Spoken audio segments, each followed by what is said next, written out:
जब सूर्य से प्रकट होने वाला बादल तितर बितर हो जाता है, तब नेत्र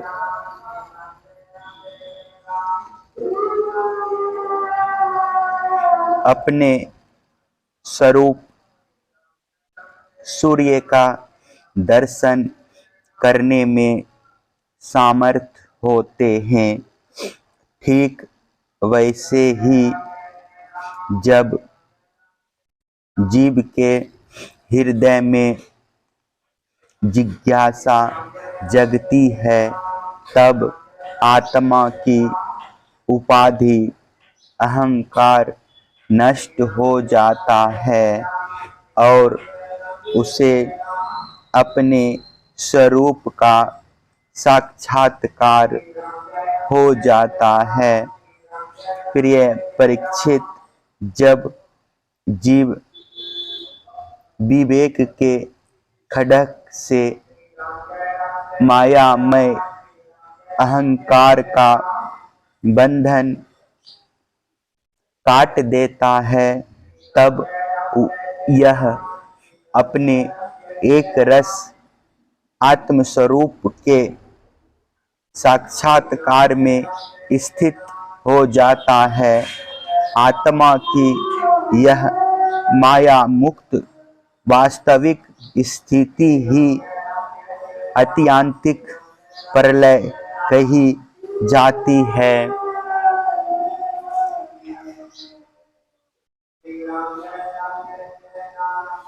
हे स्तुदमन,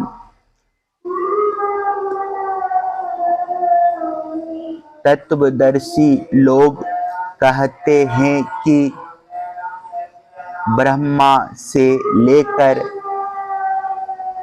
तिनके तक जितने प्राणी या पदार्थ हैं, सभी हर समय पैदा होते और मरते रहते हैं, अर्थात नित्य निरूप से उत्पत्ति और प्रलय होता ही रहता है। संसार के परिणामी पदार्थ नदी प्रवाह और दीप शिखा आदि क्षण क्षण बदलते रहते हैं। उनकी बदलती हुई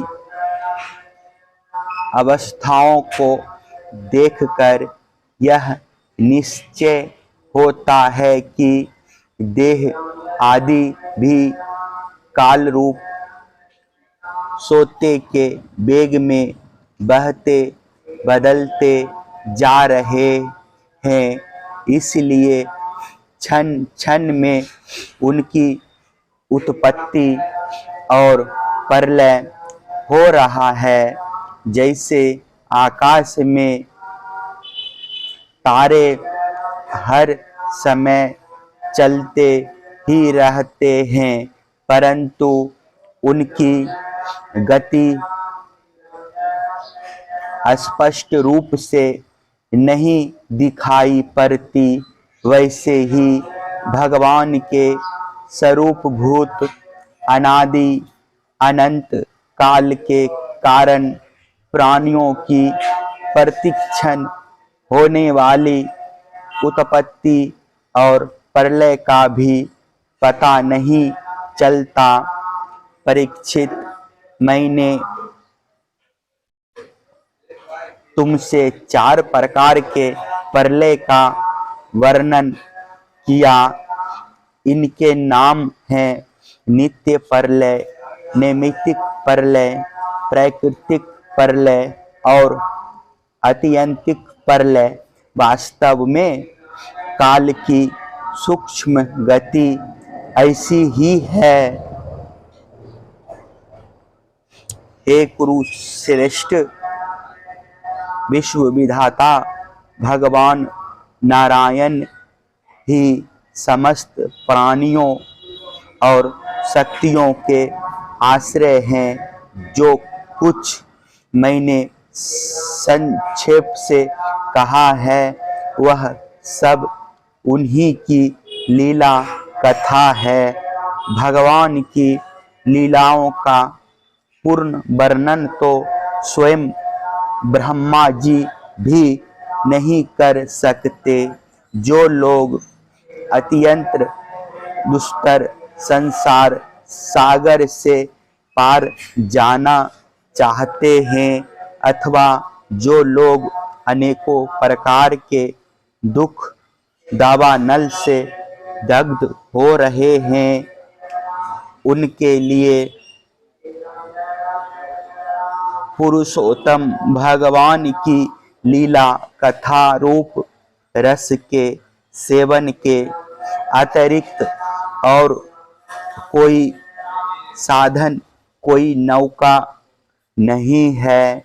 ये केवल लीला रसायन का सेवन करके ही अपना मनोरथ सिद्ध कर सकते हैं। जो कुछ मैंने तुम्हें सुनाया है यही श्रीमद् भागवत पुराण है। इसे सनातन ऋषि नर नारायण ने पहले देव ऋषि नारद को सुनाया था और उन्होंने मेरे पिता महर्षि कृष्ण द्वैपायन को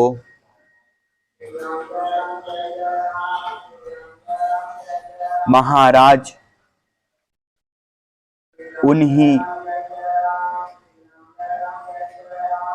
बद्री वन बिहारी भगवान श्री कृष्ण द्वैपायन ने प्रसन्न होकर मुझे इस वेद तुल्य श्री भागवत संहिता का उपदेश किया। कुरुश्रेष्ठ आगे चलकर जब शौनक आदि ऋषि नैमिषारण्य क्षेत्र में बहुत बड़ा शस्त्र करेंगे, तब उनके प्रश्न करने पर पौराणिक वक्ता श्री सूत जी उन लोगों को इस संहिता का श्रवण कराएंगे। जय हो, जय हो। श्री सुखदेव जी का अंतिम उपदेश। श्री सुखदेव जी कहते हैं, प्रिय परीक्षित, इस श्रीमद् भागवत महापुराण में बार बार और सर्वत्र विश्वात्मा भगवान श्री हरि का ही संकीर्तन हुआ है। ब्रह्मा और रुद्र भी श्री हरि से पृथक नहीं है। उन्हीं की प्रसाद लीला और क्रोध लीला की अभिव्यक्ति है। हे राजन, अब तुम यह पशुओं की सी अभिवेक मूलक धारणा छोड़ दो कि मैं मरूंगा। जैसे शरीर पहले नहीं था और अब पैदा हुआ और फिर नष्ट हो जाएगा, वैसे ही तुम भी पहले नहीं थे, तुम्हारा जन्म हुआ, तुम मर जाओगे। यह बात नहीं है। जैसे बीज से अंकुर और अंकुर से बीज की उत्पत्ति होती है, वैसे ही एक देह से दूसरे देह की और दूसरे देह से तीसरे की उत्पत्ति होती है। किंतु तुम ना तो किसी से उत्पन्न हुए हो और ना तो आगे पुत्र आदि को के शरीर के रूप में उत्पन्न होओगे। अजी जैसे आग लकड़ी से सर्वथा अलग रहती है, लकड़ी की उत्पत्ति और विनाश से सर्वथा परे, वैसे ही तुम भी शरीर आदि से सर्वथा अलग हो।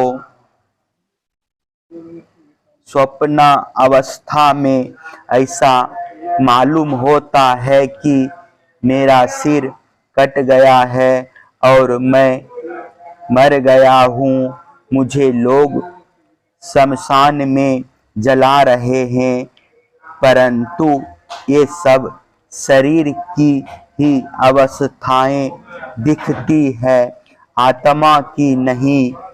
देखने वाला तो उन अवस्थाओं से सर्वथा परे, जन्म और मृत्यु से रहित शुद्ध बुद्ध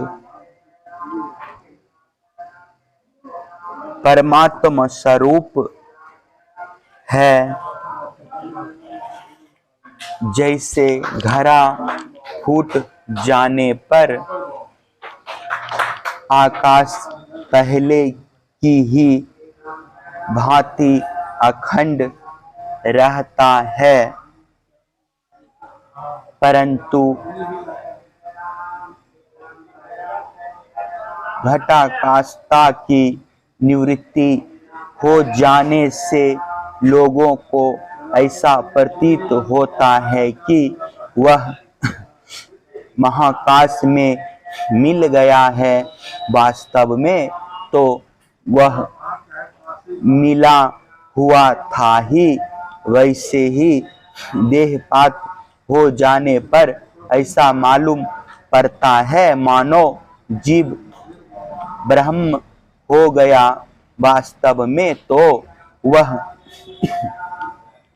ब्रह्म था ही, उसकी अवरहता तो प्रतिमात्र थी। मन ही आत्मा के लिए शरीर, विषय और कर्मों की कल्पना कर लेता है और उस मन की सृष्टि करती है माया, अविद्या। वास्तव में माया ही जीव के संसार चक्र में पड़ने का कारण है। जब तक तेल तेल रखने का पात्र, बत्ती और आग का संयोग रहता है, तभी तक दीपक में दीपकपना है। वैसे ही उनके ही समान जब तक आत्मा का कर्म, मन, शरीर और इनमें रहने वाले चैतन्याध्यास के साथ संबंध रहता है, तभी तक उसे जन्म मृत्यु के चक्र संसार में भटकना पड़ता है और रजोगुण, सत्वगुण तथा तमोगुण की वृत्तियों से उसे उत्पन्न स्थिति एवं विनष्ट होना पड़ता है। परंतु जैसे दीपक के बुझ जाने से तत्व रूप तेज का विनाश नहीं होता, वैसे ही संसार का नाश होने पर भी स्वयं प्रकाश आत्मा का नाश नहीं होता, क्योंकि वह कार्य और कारण, व्यक्त और अव्यक्त सबसे परे हैं। वह आकाश के समान सबका आधार है, नित्य और निश्चल है। वह अनंत है। सचमुच आत्मा की उपमा आत्मा ही है। हे राजन, तुम अपनी विशुद्ध एवं विवेकवती बुद्धि को परमात्मा के चिंतन से भरपूर कर लो और स्वयं ही अपने अंतर में स्थित परमात्मा का साक्षात्कार करो। देखो, तुम मृत्युओं की भी मृत्यु हो, तुम स्वयं ईश्वर हो।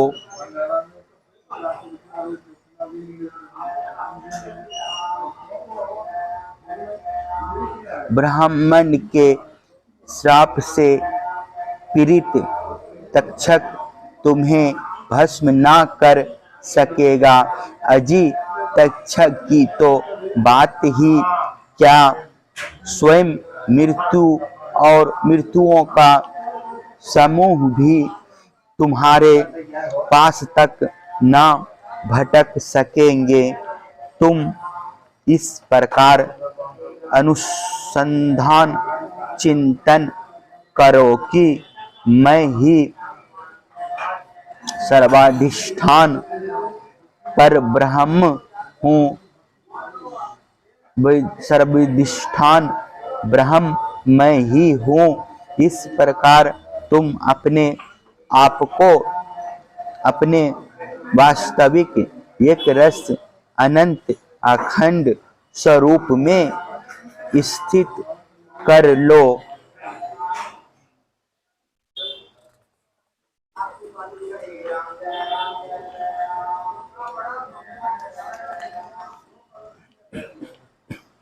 उस समय अपनी विषैली जीभ लपलपाता हुआ अपने होठों के कोने चाटता हुआ तक्षक आए और अपने विषपूर्ण मुखों से तुम्हारे पैरों में डसले। कोई परवाह नहीं, तुम अपने आत्म स्वरूप में स्थित होकर इस शरीर को और तो क्या सारे विश्व को भी अपने से पृथक ना देखोगे। आत्म स्वरूप बेटा परीक्षित, तुमने विश्वात्मा भगवान की लीला के संबंध में जो प्रश्न किया था उसका उत्तर मैंने दे दिया। अब और क्या सुनना चाहते हो?